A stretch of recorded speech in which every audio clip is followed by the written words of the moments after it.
चलो चालू करते हैं। सो फर्स्ट आपका चैप्टर 1 है ये के पार्क का, है ना। जिसको भी पढ़ना हो के पार्क से पूरा पढ़ सकता है। उसकी ब्रीफ समरी है, इंपॉर्टेंट चीज़ें हैं सारी इसमें, है ना। और जिसको नहीं पढ़ना है वो देख लो, इंटरनल में पढ़ना पड़ेगा आपको, फर्स्ट ईयर में जो होगा आपका, है ना। और सेकेंड ईयर में वाइवा आएगा, उसमें भी पूछेंगे। ठीक है। तो हमारा टॉपिक है evolution of public health, preventive medicine, social medicine, community medicine and family medicine. तो बहुत सारी मेडिसिन है ये। आपने तो एक ही सुना होगा, जनरल मेडिसिन, है ना। तो अपने अलग अलग बहुत सारी मेडिसिन हैं। हमारा स्पेसिफिक लर्निंग ऑब्जेक्टिव क्या है? इंट्रोडक्शन है कम्युनिटी मेडिसिन का, कि कम्युनिटी मेडिसिन होता क्या है, पहले ये तो जाने हम लोग, है ना।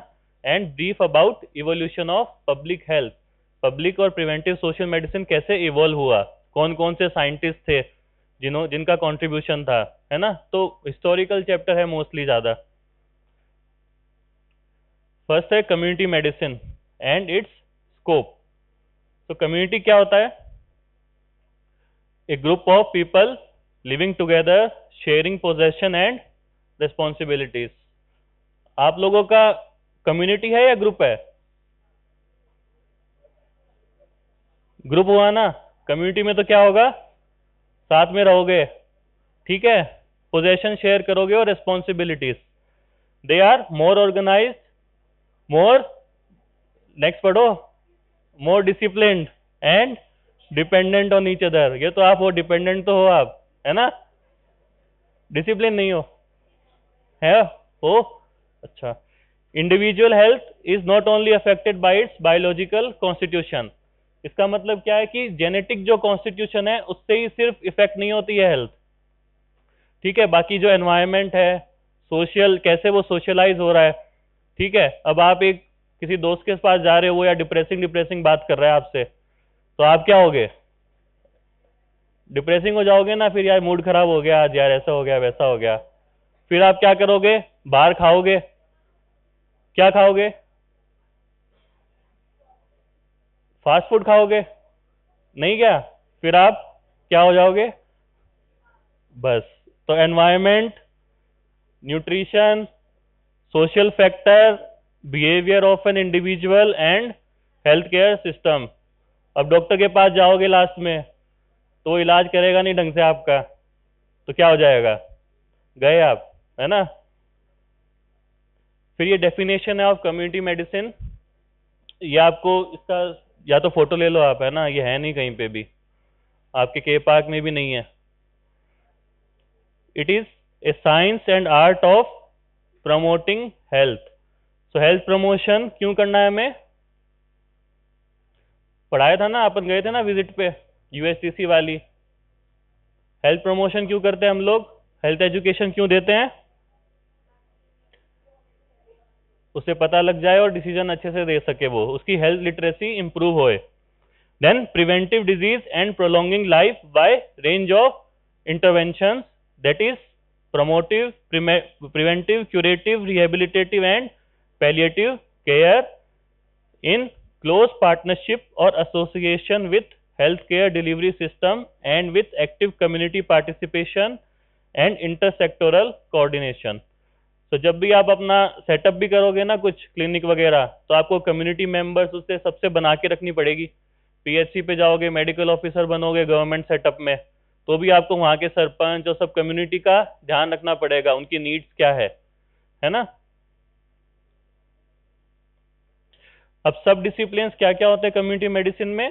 पहले तो कोर डिसिप्लिन होता है, कोर सब्जेक्ट होता है, उसमें epidemiology, basic clinical sciences, primary health care हम प्रोवाइड करते हैं, जनरल फिजिशियन। तो आपका स्टेथोस्कोप नहीं छूटता है इसमें, ठीक है। PSM is a clinical branch, ठीक है, कोई नॉन क्लिनिकल नहीं बोलेगा, ठीक है। And health care delivery system, health care कैसे डिलीवर हम करते हैं उसमें।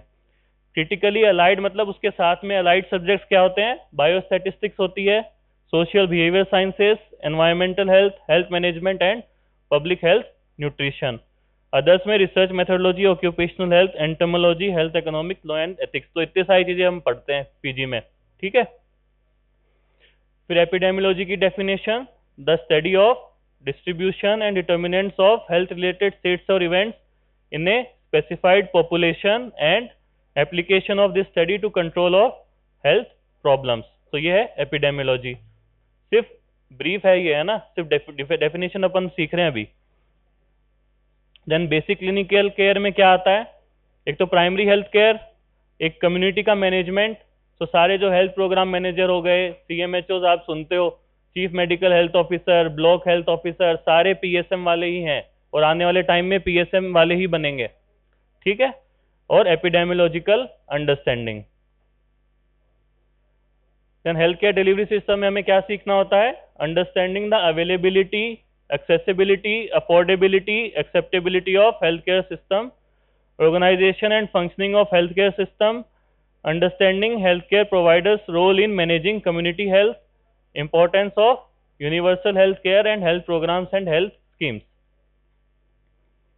फिर social and behavior science में we have to respect social and cultural aspects of the community and human behaviors influence the risk of occurrence of disease, and we have to discourage unhealthy habits and promote healthy behavior.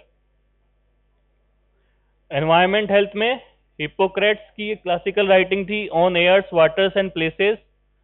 तो सबसे पहले उन्होंने emphasise करा था कि environment important है, relevance of environment to human health, and environment is home to numerous pathogen and it facilitates the transmission of pathogen from one person to another. So as a specialist what we have to do? We have to identify the adverse environmental factors. जैसे बहुत गंदगी है किसी जगह पे, water logging है ना. So we have to identify the adverse environmental factors and act according with other departments.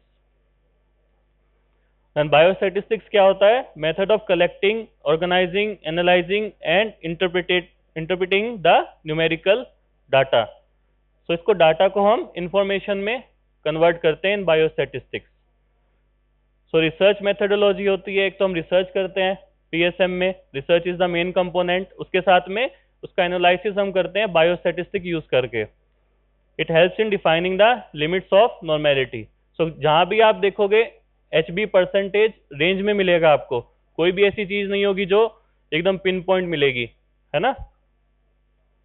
फिर पब्लिक हेल्थ न्यूट्रिशन में अवेयरनेस इंक्रीज करना है, न्यूट्रिशनल स्टेटस, फूड प्रोडक्शन पे हमें ध्यान देना है, food distribution, supplementation, fortification and food safety. So ये पॉलिसीज होती है गवर्नमेंट की जो हम इन्फ्लुएंस करते हैं, हम उनको रिकमेंडेशन देते हैं कि भाई ऐसे आप इस चीज को ऐसे करिए. फिर nutritional assessment and surveillance, screening of vulnerable population and nutritional rehabilitation.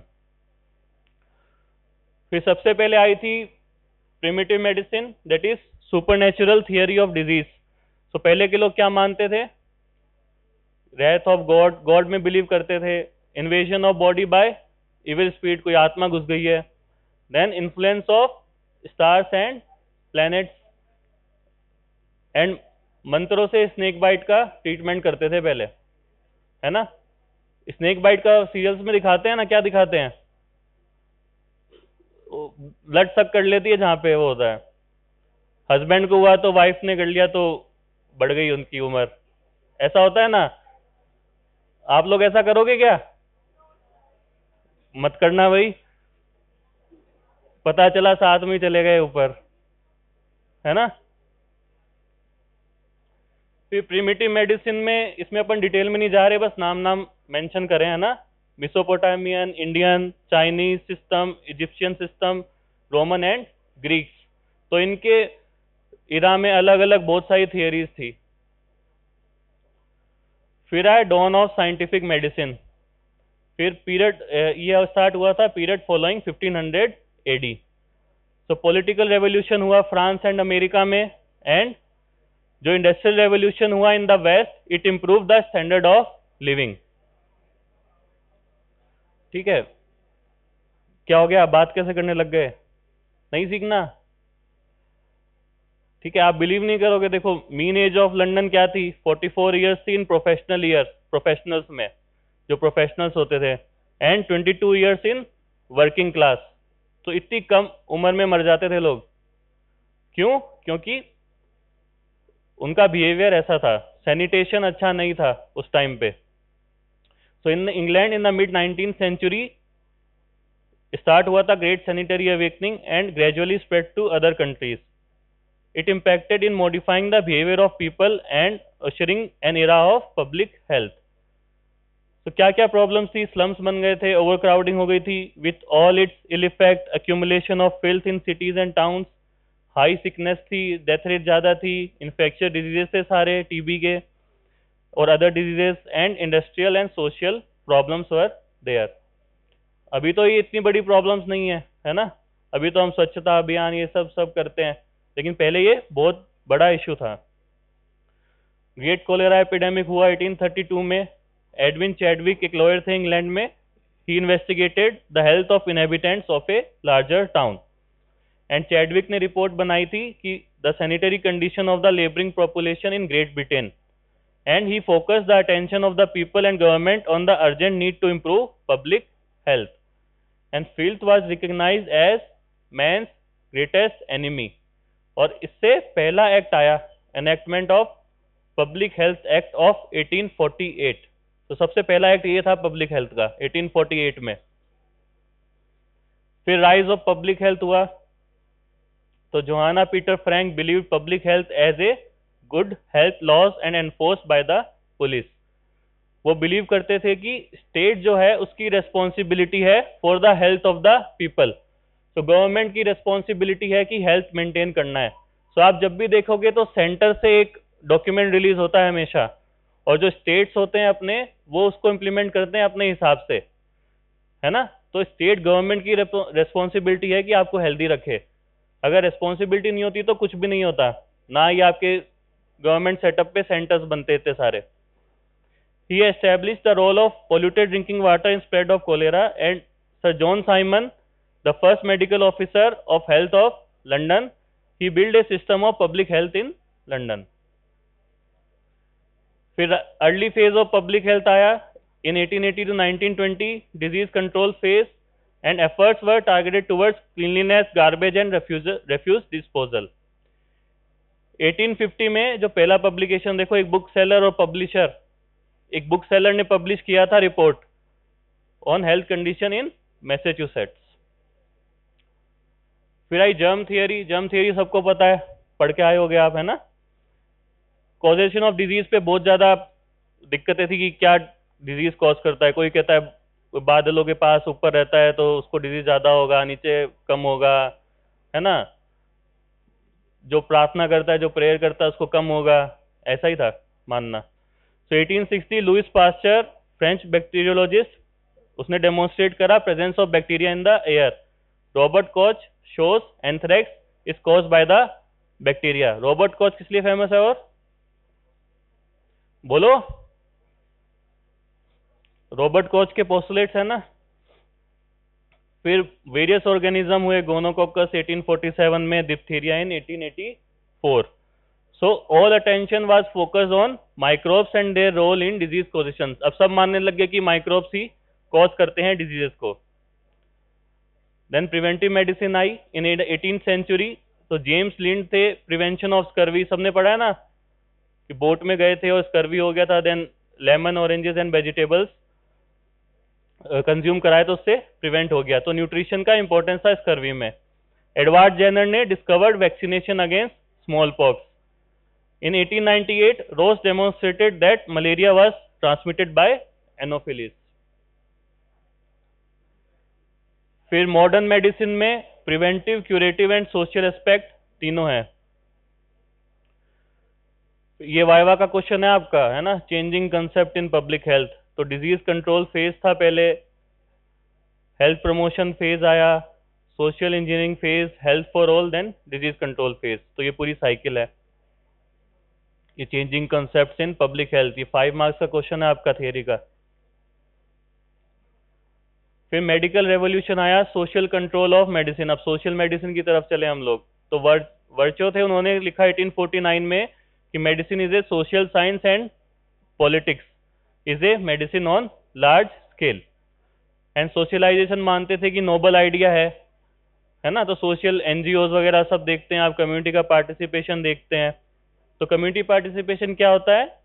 is a process by which the individual and family assume responsibility of their own health and welfare. अब MI के केसेस बढ़ रहे हैं, कार्डियोलॉजी अपन ने example दिया था ना कि घर से अगर एक CPR सीखता है so he can prevent the myocardial infarction in the family, and those of community and develop the capacity to contribute to their community development. Then family medicine emphasize on recognition of family as a focal point of healthcare and the right place to integrate the care. It's a field of specialization in medicine which is neither disease nor organ oriented. It is family oriented medicine or healthcare centered on the family as a unit from first contact to the ongoing care of chronic problem, from prevention to rehabilitation, है ना. Then डीप्रोफेशनलाइजेशन of medicine हुआ. तो layman जो थे, जो dice थी जो villages में करते थे और क्वैक्स होते थे, उनको हमने ट्रेनिंग दी. फिर they played an important role in the delivery of health care. पहले क्या होता था, मदर कोई प्रेग्नेंट होती थी तो वो हॉस्पिटल तक पहुंच ही नहीं पाती थी, है ना, और जो डिलीवरी होती थी वो विलेज साइड ही हो जाती थी. और जो सैनिटेशन जो डाइज और इनमें लेमैन में क्वैक्स में होता है वो खराब होता है, तो उससे क्या होता था, मैटरनल मोर्टेलिटी बहुत ज़्यादा होती थी. अब क्या हुआ, इनको हमने ट्रेनिंग दी. सो न्यू कैडर हमने बनाया कम्युनिटी हेल्थ वर्कर्स का, आशा का. ASHA is from community accredited social health activist.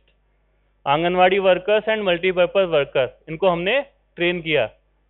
And little training and support have been considered to provide health care, now comprises of health team. अब वो health team का एक part हैं.